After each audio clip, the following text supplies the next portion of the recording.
Donc bonjour tout le monde, je me nomme Mylène Desbiens et aujourd'hui je vais vous donner un bref survol de Google Chrome et de ses applications.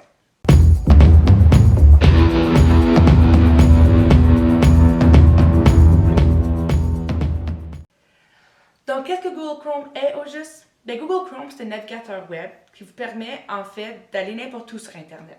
Toutefois à l'école, c'est l'outil le plus important dont vous allez vous servir pour bien réussir. Aujourd'hui, dans cette vidéo, je vais vous montrer brièvement les applications dont vous allez vous servir le plus souvent afin de bien réussir dans vos cours. Une fois que vous êtes connecté à votre Google Chrome, l'endroit où vous allez aller chercher votre information ou vos applications, c'est toujours le même. Donc, juste à droite, ici, si vous n'avez pas ajouté une image à votre compte, ça va seulement être comme la première lettre de votre nom, quelque chose comme ça.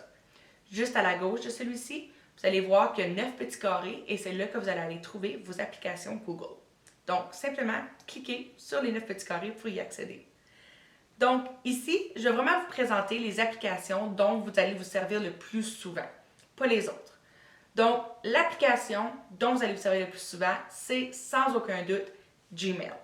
Donc, Gmail, qu'est-ce que c'est? Gmail, c'est l'application dont vous allez vous servir pour envoyer des courriels et recevoir des courriels. Donc, toute la communication que vous allez effectuer en ligne devrait se faire par l'entremise de votre Gmail. Donc, c'est-à-dire si vous avez besoin d'envoyer un courriel à vos collègues de classe, à votre enseignant, votre direction, le conseiller, peu importe, vous devriez l'envoyer à travers de Gmail. Ensuite, nous avons Google Drive ou Google Disk. Donc, Google Drive, Google Disk, c'est la deuxième application la plus importante dans votre étude. Pourquoi? Parce que Google Drive, c'est l'endroit où vous allez sauvegarder absolument tous les travaux que vous faites à l'intérieur de votre Google Chrome. Pensez à Drive un peu comme votre gros cartable. Donc, lorsque vous étiez à l'école et vous étiez plus jeune et que nous n'avions pas encore accès à la technologie, où est-ce qu'on mettait tous les travaux que nos enseignants nous donnaient? Dans notre cartable. On mettait des diviseurs pour les garder organisés et ainsi de suite. Drive, c'est la même chose. C'est là où vous allez entreposer tous vos documents importants. Vous allez les mettre dans des dossiers pour garder votre Drive organisé et ce sera vraiment votre meilleur ami en bout de ligne. La prochaine application dont je vais vous parler, c'est Google Classroom. La raison dont je vous en parle, c'est parce que Classroom, c'est véritablement la salle de classe du futur. Donc, c'est dans cette application que vos enseignants vous partageront vos devoirs, vos tâches à réaliser, certaines annonces et même vos notes scolaires. La beauté de Google Classroom, c'est que ça fonctionne parfaitement en synergie avec toutes les autres applications Google. Donc, vous n'avez pas vraiment besoin de vous inquiéter de perdre quelque chose parce que avec Google Chrome, c'est très difficile de perdre quelque chose. La prochaine application, Google Docs. Google Docs, c'est sûrement l'application ensuite dont vous allez vous servir le plus afin de faire vos travaux scolaires. Pourquoi? Parce que Google Docs, c'est l'application de traitement de texte de Google.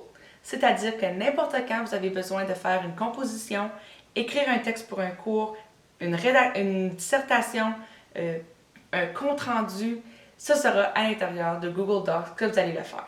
Google Docs, c'est vraiment une panoplie d'outils que vous pouvez utiliser afin de rendre vos textes les plus attrayants et les plus lisibles possibles. La prochaine application, Google Slides. Google Slides ou Google Présentation, si votre Google est en français, sert à créer, comme le mot l'implique, des présentations, donc des diaporamas. Google Slides, c'est le nouveau PowerPoint. Donc, si vous avez déjà servi de PowerPoint auparavant, Google Slides ne devrait pas être rien de très compliqué. Toutefois, si vous n'en avez jamais servi, Google Slides est un outil facile à apprendre et vous allez pouvoir vous en servir afin d'élaborer des présentations qui sont belles, qui sont attrayantes, qui sont simples, mais qui auront un bel impact sur votre auditoire. Vous pouvez ajouter des photos, du texte et même des vidéos.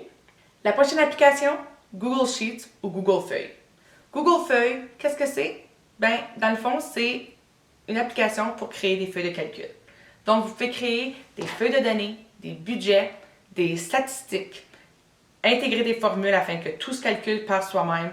Donc, c'est vraiment un outil fantastique pour les mathématiciens ou n'importe qui travaille principalement avec des chiffres. Par la suite, nous avons Google Agenda. Google Agenda, comme le nom l'implique, c'est votre agenda. Donc, c'est un agenda comme celui qu'on a en papier, mais version virtuelle. Plusieurs avantages s'inscrivent à Google Agenda, entre autres la possibilité d'inviter des gens, de modifier facilement nos événements et les temps où ils sont en cliquant dessus et en les traînant à une nouvelle fenêtre de temps.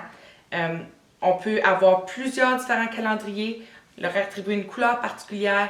Donc, c'est un bel outil pour s'organiser de façon personnelle, mais aussi pour faciliter le travail d'équipe en partageant notre calendrier avec divers gens, comme des collègues de classe ou encore vos enseignants. Ensuite, YouTube. Je suis pas mal certaine que tout le monde connaît YouTube. Mais YouTube, peut-être vous ne le savez pas, est appartenu par Google. Donc, YouTube, c'est l'endroit où vous pouvez aller trouver des vidéos, téléverser des vidéos et vraiment trouver pas mal une réponse à n'importe quoi.